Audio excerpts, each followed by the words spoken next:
Well, hey, you guys, I'm so excited about today's episode because my very special guest, good friend, the Ramsey personality, Jade Warshaw, is here. Hi, Jade. Hey, what's going on? So glad you're here. It's great. Okay, so if you don't know, just a quick backstory. Actually, I'm going to give you one great stat about Jade. Jade and her husband, Sam, paid off $460,000 in debt, which is crazy. So, yeah. You've done this whole life of completely sacrificing. You've been able to look at every line item in your budget, and one of those line items that's always busted, even in the Cruze household, I feel like, is food, you guys. And you've done such a great job showing people on Instagram and on the Ramsey show how to eat healthy, stay in line with your budget, and all the things. Absolutely. Because do you love it? Is that like something that you just like love to do? I've learned to love it, and I do think that some people are bent more towards cooking at home. Yes. Whereas other people, it does feel a little bit more like a chore. But I think that when you simplify it, it can be something that you learn to love. Yes, and it helps, on that's the right. financial side as well. Okay, so we're going to talk through a list of 10 things people get wrong when it comes to grocery shopping. So again, this is something that a lot of people can make these mistakes. That's right. It's very common.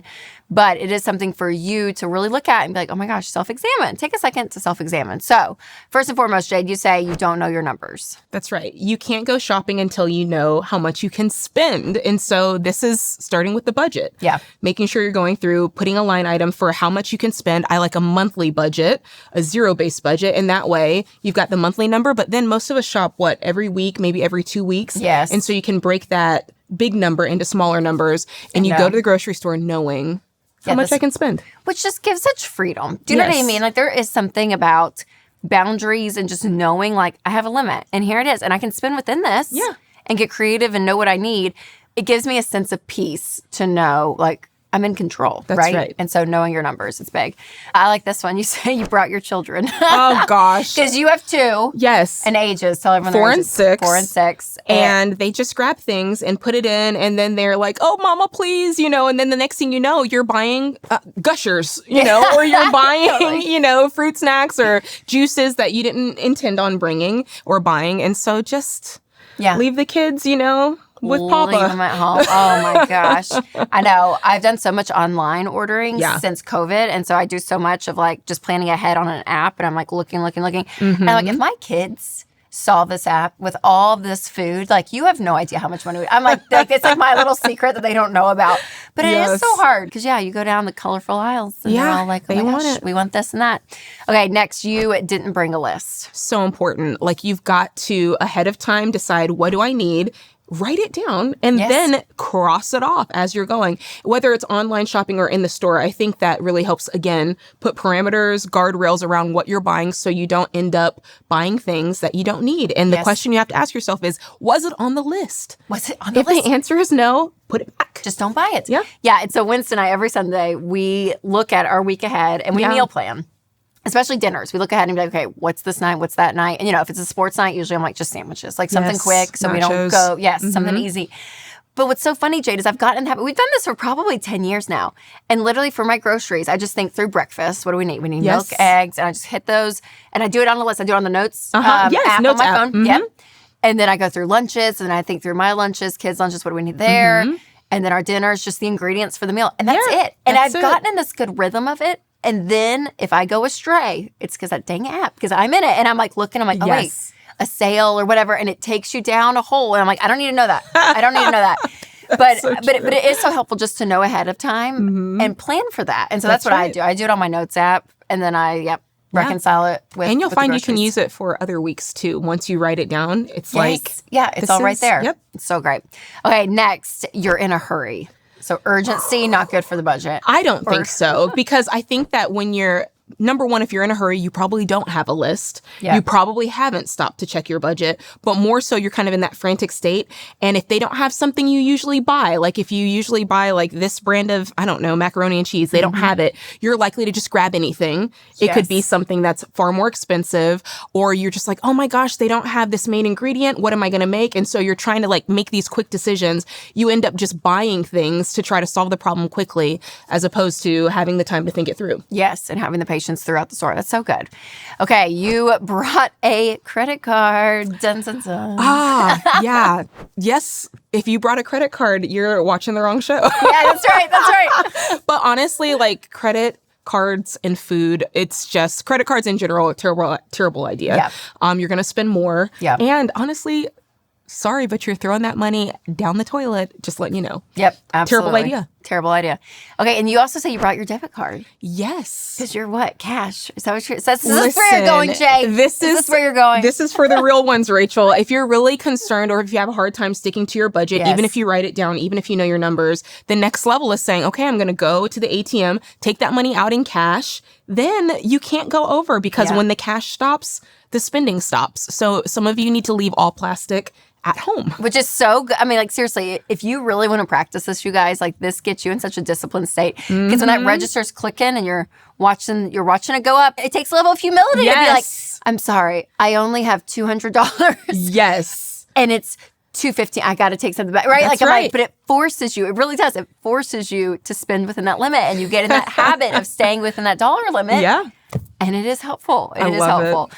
Okay, you went through the self-checkout. I saw this on your list. I was like, well, that's interesting. I like the self-checkout. I say, if you go through the self-checkout, some people agree with this, some people don't. Okay. For me, I like going to the old school cashiers. Okay. Because I can say out loud, let me know when I get to $200. I'm only spending $200 today.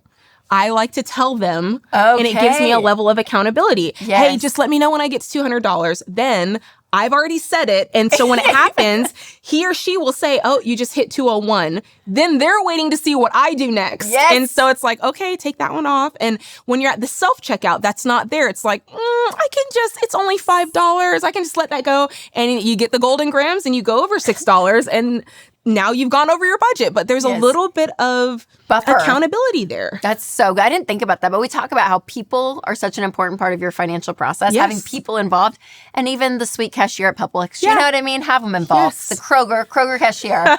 Get them on your plan. That's so right. good. That's really good. Okay, you're buying national brands. Yes. Mistake. So bad. Listen, I get it. I will never sit up here and tell you that, Walmart Twist and Shout is just as good as Oreo. They're not. Like, there's a big difference sometimes taste-wise. But for the money you're saving, honestly, it's probably worth it for, to taste a little different. And so we found that things like ketchup, aspirin and medicines, things like that are almost, in some cases, 60 to 80% more, Rachel, oh my gosh, when you buy the national brand versus generic brand. Yes. And so buy generic and buy the off-brand and save money. And you know what's funny, too? We've done this. You get in the habit of buying certain products that are just the store brand. Yeah. And you get used to it. I mean, like, you don't even think about it. You don't think about it. And same thing at Walgreens. I looked and I was like, oh my gosh, the name brand versus like just the Walgreens. And unbelievable. My sweet pediatrician even was like, get the generic. If they have the generic, just go ahead and get it because it's way cheaper. And I was like, it is. So when you look at those prices, you guys, it makes such a huge difference. So I like that. A lot of cases, it's the exact same thing with a different label on it. Yes. Same thing. Yep. So good. Okay. Next, you don't have a plan. We just talked about this a little bit earlier. But the meal plan. Yes. So hardcore, yeah. You said it, and it's true. Just sitting down, taking 10 minutes on a Saturday or Sunday, and just going, okay, what can I make with what I have? And then what do I want to go to the grocery store and make? Yep. And I think with having a plan, it's got to be simple. Yes. It's got to be something that you will make. Like, now's not the time to turn into, like, I don't know, Julia Child. Yes. Something that's simple, something you'll make, something that's, not a lot of ingredients. And then you're going and saying, okay, I know what I'm making. Yes. And I'm prepared for that. For sure. And especially if you have a short timeline at night, you guys, if you're both like working parents or whatever it is, like give yourself grace, right? Like make it simple. Like to your point, it doesn't have to be this gourmet thing. And sometimes I'll get in those like seasons and I'm halfway through and I'm literally, Jade, why did I do this? Why did I just put grilled chicken and like just grilled chicken and vegetables? Like, why didn't I just do that? So it's easy. So if you're scrunched for time too, as you're doing your plan, knowing like, oh my gosh, that's going to be a really quick night, make a quick meal. Yeah, cheeseburgers are great. That's right. Absolutely. Wonderful. All day.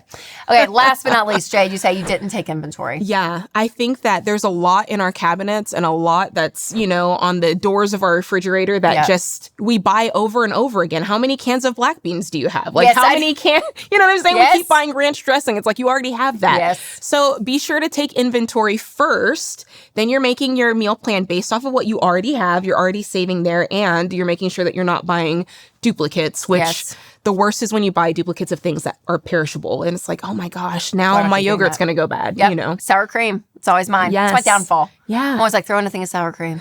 And then I have too many. That's it. So that's so good, Jade. Well, those lists, and as you're thinking through this, something as simple as grocery shopping, you guys, again, when you're intentional about it and using something like this list, It is so helpful. It is. It really is. And it helps you save time. It helps you save money. It's so great. So again, you talk a lot about this stuff on social media for sure. So where can people find you? Yeah, definitely on Instagram. You can find me on Facebook. I do a little bit of the X, the Twitter. The little Twitter. And a little TikTok. But if you want to talk to me, find me on Instagram at Jade Warshaw. Yep, so good. And we host the Ramsey Show together a lot. So make sure to check that out too, you guys. And if you want to find out how Jade paid off 6 figures in debt, be sure to tune in to the next episode. Jade, thanks for being here. Thanks for having me. Always so fun. So remember, you guys, to take control of your money and create a life you love.